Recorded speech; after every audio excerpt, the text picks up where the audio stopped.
Good evening, ladies and gentlemen. We are tonight's entertainment. For the next 30 minutes, you will travel back to a time when radio controlled the transmission and the mind created all your fears. Welcome to Classic Dark Radio.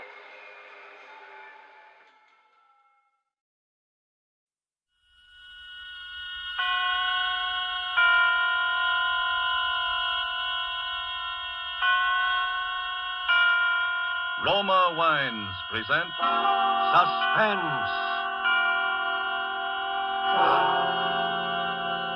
Roma Wines, made in California for enjoyment throughout the world. Salud. Your health, senor. Roma Wines toast the world. The wine for your table is Roma Wine, made in California for enjoyment throughout the world.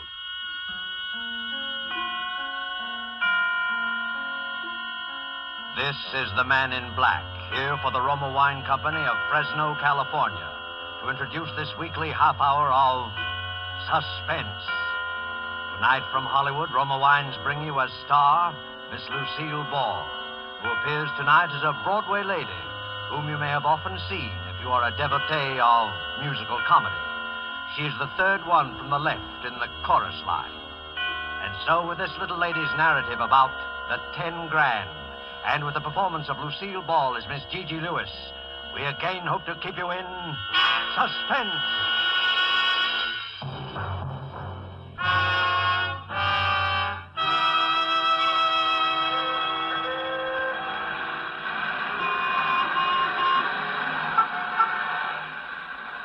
Well, on this particular night, I'm standing in front of the Broadway Lindy's with my nose practically pasted against the window. It's late and I'm hungry. I've been pounding the pavements all day doing the rounds of the manager's offices. You'd think a good hoofer like I ought to be able to land something with all the shows on the big street. But here I am, standing like General Sherman's statue in front of Lindy's, looking at the pasted-up menu and mentally overindulging in a big, thick, juicy T-bone steak smothered with onions. A comfortable crowd inside there can toy politely with their chicken sandwiches and their shrimp cocktails for all I care. Just give me a T-bone smothered with onions. Here I am with 5 cents in my handbag, literally. Enough for the ride home in the subway, no extra charge for the empty stomach. Well, anyway, I could take my shoes off when I get in the subway. I turn around and give Lindy's one last sorrowful gander and then make for the subway entrance.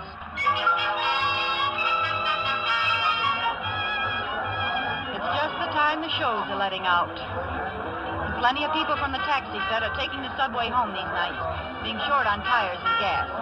So I get in that Times Square jam that looks like 5 o'clock p.m. and feels like a Russian pincers movement on the Polish border. I'm getting shoved toward the turnstile, so I quick try to get my handbag open to reach for that lonesome nickel. All of a sudden, I feel something jerk out of my hand. My bag is gone. I try to yell, "Stop! Hey, stop!" I twist around and see somebody, a little guy with short bow legs, running toward the stairs. "Stop that guy! Stop that guy! He's got my purse!" Trying to break out of the mob and after the purse snatcher, but I'm like the ace of spades being dealt off the bottom of the pack. When I'm finally in the clear a little, I see a tall guy running after that little guy who has my purse. They both disappear around the corner and up the steps. There's plenty of commotion in the crowd. You'd think there was $1 million in my handbag for all the fuss they're making. But I don't stop to think about anything except that I lost my fare home. I take out after the tall guy. When I get to the foot of the stairs, the tall guy's coming down again. And he's got my bag in his hand. He's smiling a big, wide smile at me, and I'm gazing gratefully up into his big brown eyes and noticing the way his hairline ain't receding any. Just the guy to go around rescuing ladies in distress. Regular Sir Galahad or somebody. Is this yours, miss? Yeah. Gee, how can I ever thank you? Think nothing of it. Here you are. What about the guy, the thief? Oh, there was a cop on the street. He'll take care of you. What about you? You're all right, aren't you? Oh, sure, I'm all right. You look kind of pale. I guess it would have been pretty tough to lose your purse that way, especially this late at night. Oh, I don't know why you bothered, really. Nothing but a nickel in it, anyway. I don't carry much with me when I'm out at night. A nickel will get you home. He's smiling at me again, and my heart's saying, "Oh, brother." We both start towards the mob at the turnstile, and I'm busy hoping he's going my way so we can sort of get better acquainted, you know. Well, good night. hang on to that pocketbook now. Well, aren't you, well, good night. I'm caught in that mob at the turnstile again, and the train's coming in. Somehow, the way you do in crowds, I lose sight of him. And I gotta concentrate on digging out that nickel to put in the slot. I open up my bag and find the nickel all right, and then my heart almost stops.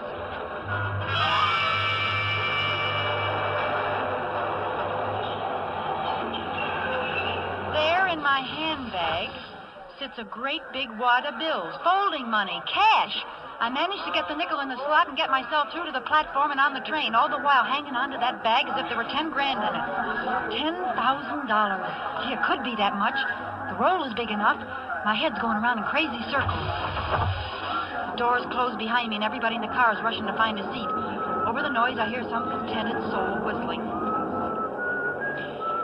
I grab a seat next to a fat man who's taking up most of it. I sit there hanging onto my bag, not daring to look inside. I tell myself I'm dreaming. There's not really a big roll of bills in there. Extreme hunger is giving me the DTs. How would I get a bankroll as big as your fist? What am I doing with money? Then I remember the purse snatcher. He must have put it there. But why? The fat guy next to me tries to drum up a conversation. Nice night, ain't it? Yeah, cold. You the young lady what got her purse snatched? Yeah. Lucky thing you got it back, ain't it? Yeah, very lucky. I always say it ain't good for a young lady, especially a nice-looking dame like you, to carry a lot of money around when she's out nights. Huh? What makes you think I got a lot of money? Well, the way you carried on when that fella snatched your purse. Oh, yeah. I'm showing this fat palooka by my attitude that I don't go for conversing. I'm sitting there looking straight at the wall ads, and the one across from me is a big photo in natural color of Miss Subway in 1944. A Brooklyn girl, all dressed up and dripping with furs, and probably wearing Chanel No. 5. Money. All the money I need. No more pounding the pavements and waiting in outer offices for some two-bit job in a show that's due to close opening night. Clothes. A fur, maybe. Chanel No. 5, maybe. An apartment downtown with a switchboard to announce people instead of a fifth-floor walk-up in the Bronx. Food. T-bone steak smothered in onions. Just walk right in and order it. Fun. Maybe go to nightclubbing. Say, though, maybe it's counterfeit dough. Maybe. See those guys coming through? They're cops. How do you know? They might be the Rover boys. I can spot a plainclothes dick in a minute. They all look alike. They all got a certain purrs and noise. Well, that don't prove they're dicks. I don't know. Maybe it's the way they part their hairs. Plain clothesmen. Looking for something, Hot money, maybe. So, suppose I'm found with it. How am I going to prove somebody planted it on me? I can see them laughing at that one now. That's a good one. Ha, ha, ha. She didn't steal the dough, honest. She just found it in her purse. Ha, ha. That's a good one. Lock her up 25 years. Well, good night, little lady. I'm getting off here. This your stop? No, thanks. I go further uptown. Well, good night. I'm certainly glad you found your purse. Good night, fatso. The Rover boys pass on through, and I decide to sneak another look at my bag. I open it up very carefully. The bankroll's there, all right. Some of the bills are in big denominations, too. There could be 10 grand, and it looks like the real thing. But there's also something else, something I didn't see before, a piece of paper stuffed into the roll. I reach in and get it, looking around to see if I'm being watched. All I see in the car is sleepy people, so I unfold the paper and read what's scribbled on it. Get off at 161st Street and follow Yankee Doodle. That don't make sense. What's Yankee Doodle got to do with it? I get up and I'm making for the door when I hear it. And then I remember I've been hearing that whistling right along and didn't notice it.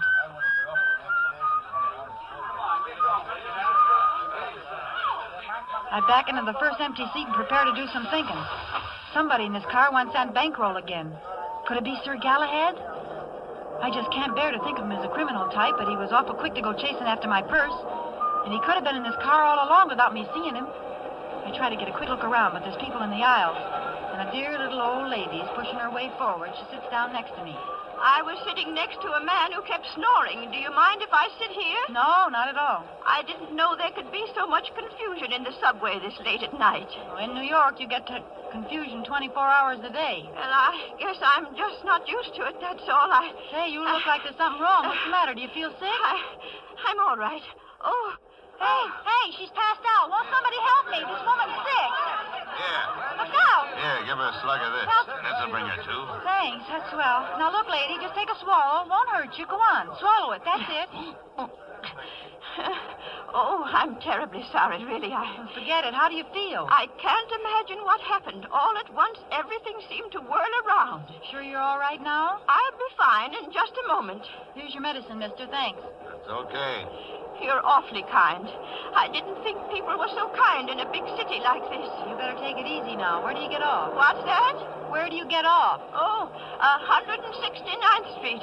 That's where my sister lives.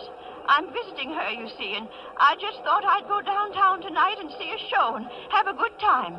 Evelyn told me how to go on the subway, and everything was fine until just now. You're not hungry or anything? Oh, no. It's not that. I have plenty of money. At least I did have. Yeah? What happened to your money? Somebody stole my life savings. No, not really. Who'd do a thing like that? Eh? Who'd do a thing like that? Thing like that? Oh, I don't worry about it, you understand. I'll get the money back. How?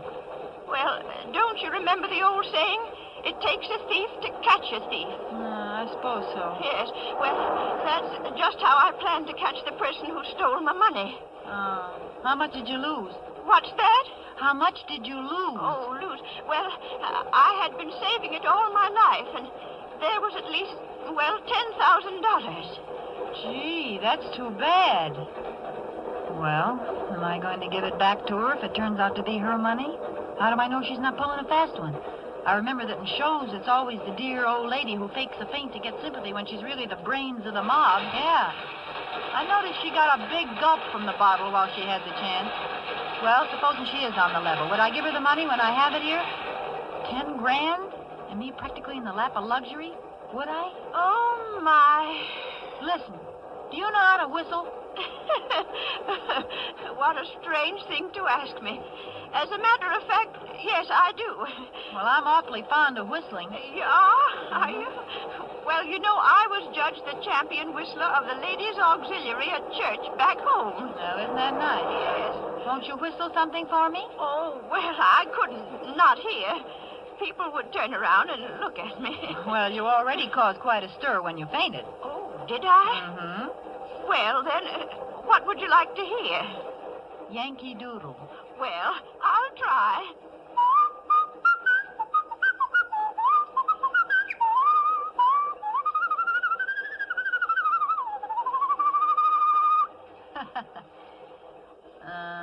That's fine.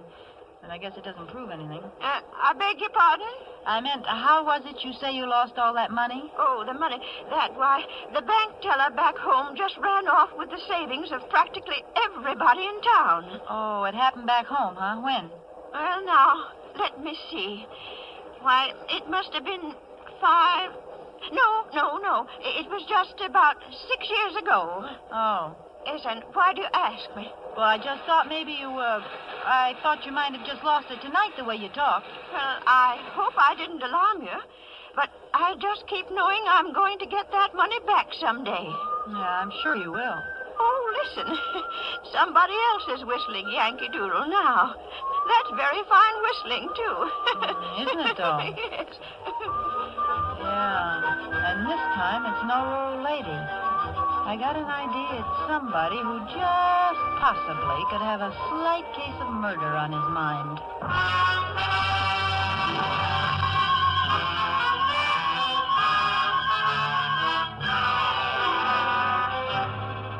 Tonight for Suspense, Roma Wines bring you as star Miss Lucille Ball, whom you have heard in the first act of The 10 Grand by Virginia Radcliffe. Tonight's adventure in Suspense.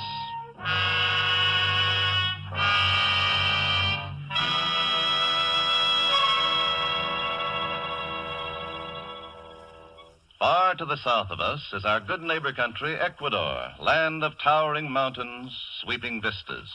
Let's imagine ourselves there now, dining on the roof terrace cafe of the exclusive Hotel Metropolitano in Guayaquil, Ecuador.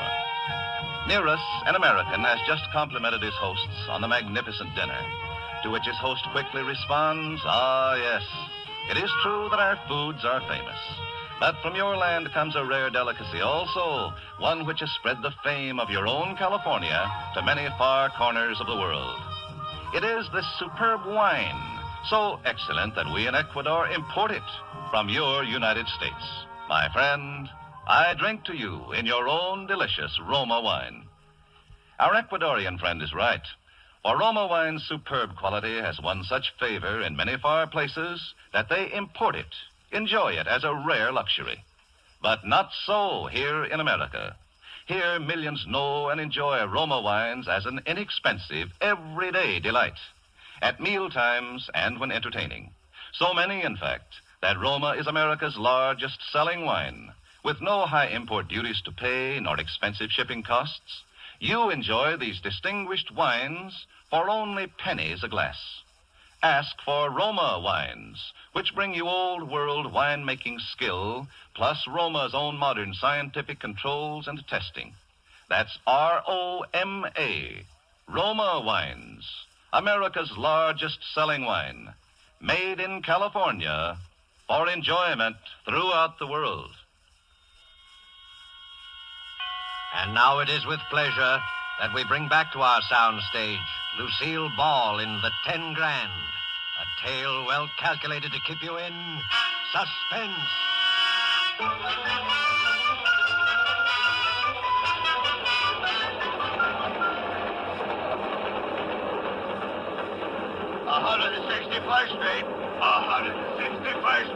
Well, this is it. Oh, must have been dozing.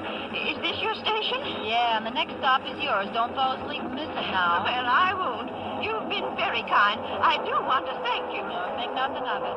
Well, good night. Good night, my dear. Now be careful crossing the street. Sure, don't worry. I'll be plenty careful. I get off the train. Stand for a minute on the platform looking around. I don't see Sir Galahad, but he could have gone through to another car and come out down the line. Several guys are on the platform, and they all hurry up the steps of the street. I go up, too. I look ahead at the block I have to travel. Then I hear it again, from the darkness of the street. I can't tell exactly where it's coming from, but I'm standing in the light, and whoever's after me has a pretty perfect target. I walk away, hugging my purse and shaking like 6 hangovers. I tell myself that pretty soon Yankee Doodle will grab me and take the money. Any second now. He wouldn't need to kill me. I haven't seen him, so I can't identify him. He could just take the money and leave. But suppose he enjoys killing people. Suppose he gets panicky all of a sudden and his finger slips on the trigger. Suppose he's a maniac. I think about screaming, but nobody'd hear me in time because screaming probably makes Yankee Doodle's trigger finger tremble. Why doesn't he do something? Why doesn't he take the money away from me and get it over with? Does he want me to offer it to him on a gold platter? Not Gigi. She's got a T-bone steak smothered in onions waiting for her if she ever gets out of this in one piece. But now I'm getting toward the next corner, and there's a dim street lamp on the other side. I see him. That's strange. He's been walking ahead of me all this time. Then I hear something else. Footsteps. Somebody behind me. I listen. That doesn't sound like the tread of somebody hurrying home to the little woman. That's a steady tread of somebody trailing somebody. I don't know how I know it, but I know it. There's Yankee Doodle up ahead, but here's also somebody behind me I don't like just by instinct.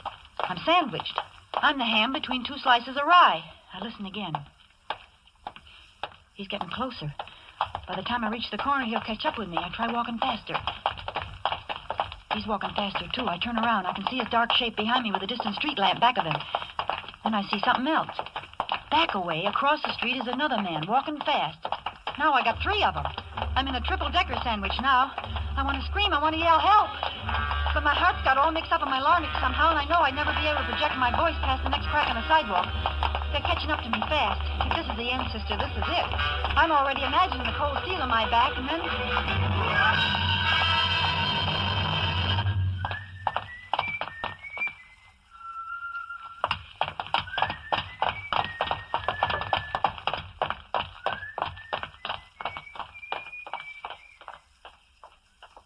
The two boys walk right on past me. Don't even give me a tumble. They're making time, and as the one on my side gets ahead of me, I see him nod to the one across the street. They're not tailing me. They're after Yankee Doodle. They heard him whistle, and they'll be catching up with him any minute now. I heave a big sigh of relief and consider a quick exit back to the subway with my 10 grand. I can just barely see the two of them as they come close to the next street lamp. They could be plainclothesmen, but I don't think so somehow. In that case, they got an illegal desire to get something they think Yankee Doodle's got. Or maybe Yankee Doodle's the illegal part of the deal. Suppose he turns out to be Sir Galahad. It's pretty confusing, and I ain't happy about it either way. But something, I don't know what, makes me take after the two Rover boys instead of going my own way while I got the chance. I look up ahead. Yankee Doodle's a block away now, and he stops for a second under a streetlight. He's listening, I can tell that, even though he's too far away for me to tell if he's Sir Galahad. Then quickly he disappears into the shadows again. I'm trying to keep my heels from clicking too loud, but they sound like drum beats, so I take my shoes off quick. The Rover boys are up on the corner now, but I'm making it by the time they're halfway down the next block.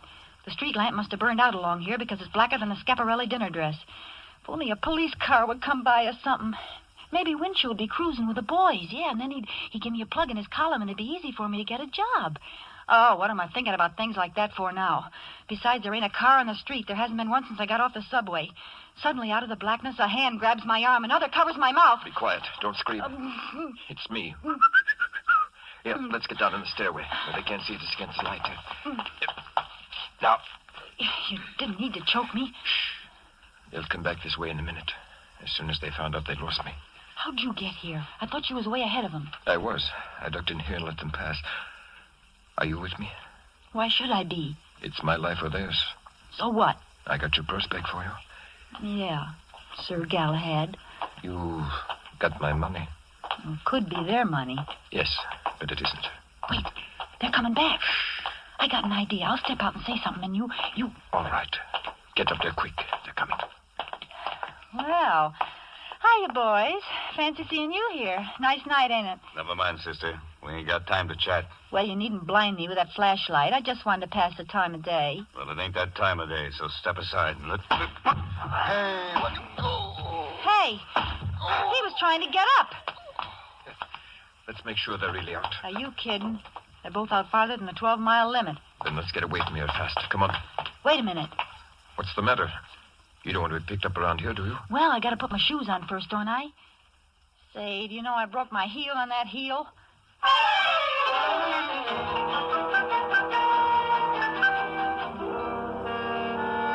So, here we are, 15 minutes later, sitting in an all-night restaurant after running practically 12 blocks and me forgetting all about the fact my feet was killing me a couple hours ago.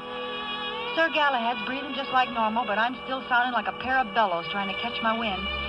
He's looking at me and laughing in a nice way, and I don't mind. You know, what you need is a little regular exercise. It would get you in condition. A nice, steady job hoofing somewhere will do that for me. I wonder how long it will be before the cops find those guys. Maybe you ought to report it first, just to be on the safe side. No. It would be too dangerous. I have to get rid of the money first. Oh. No, I did not rob a bank. Well, there's other illegal ways to get 10 grand. Here comes the waitress. Better order, and then we can talk. Eh? I can't believe I'm really going to get a steak inside of me instead of hot lead. Wait until you see what the steak's like before you feel too happy. Know what you want yet? Yeah, a long time ago. T-bone steak, rare, smothered in onions. Make it 2, please. 2 T's, rare and buried. All right, shoot. What am I saying? I'm a Greek. Yeah? I came over here when I was about 15. My father and mother are still in Athens. I couldn't get them out of the country when the Italians invaded. So I don't know where they are now. Oh, gee, that's too bad. Oh, I'm like a lot of people over here. I want to do something for my mother country, even though I am a naturalized American. So, in my spare time, I collect contributions from other Greeks living over here. Oh, you mean for the Relief Society? Oh, no, that's different. This money supports the Greek underground. It has to be gotten and sent very quietly because certain people over here would like very much to know who's operating the underground in Greece. You see? Yeah, I'm beginning to. What about the Rover boys? Who? The 2 kids we lulled to sleep back there. Oh. Well, I can't prove it yet, but I think they're Axis agents. They've been following me ever since I left home this morning. Today was my day off, and I've been making the rounds, collecting. You did pretty well. How much is in that bankroll? $10,415.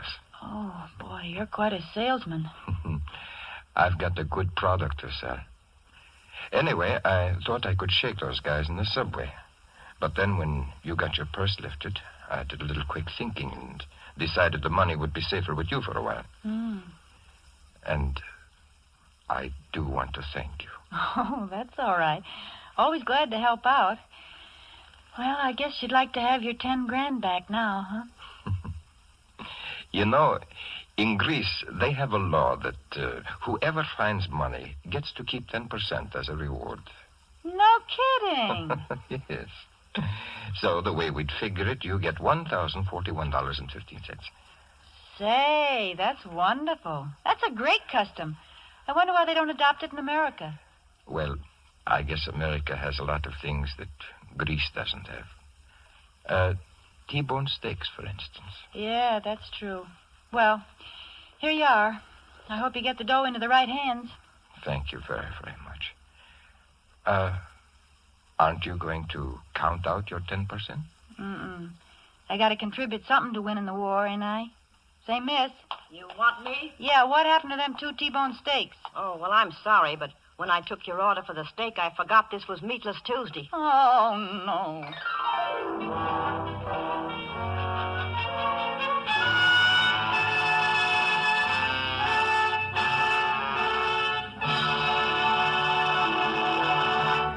And so closes the 10 Grand, starring Lucille Ball.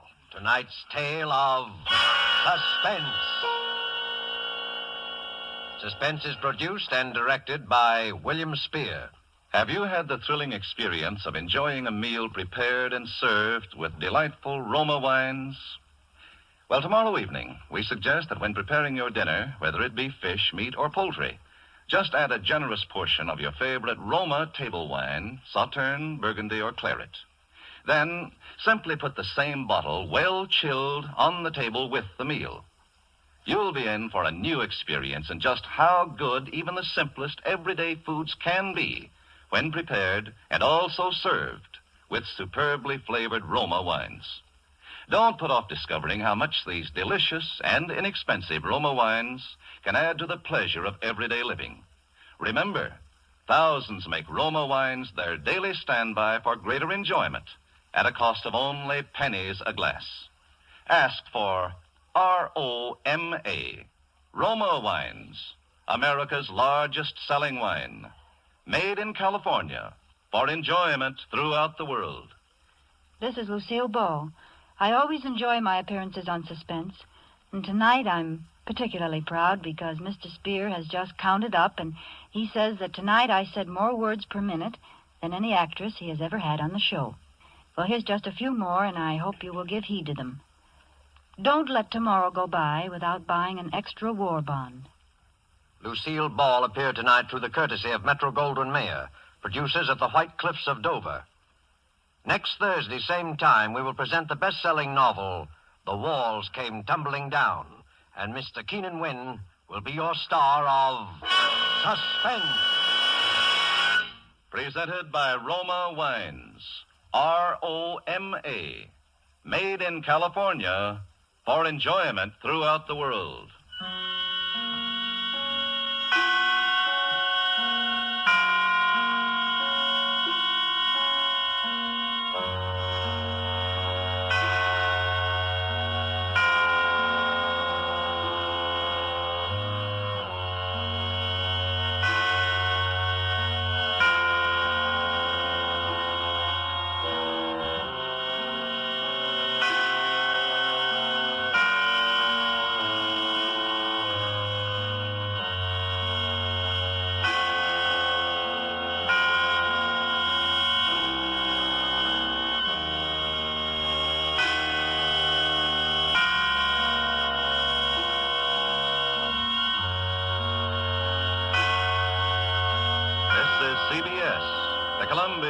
Broadcasting System.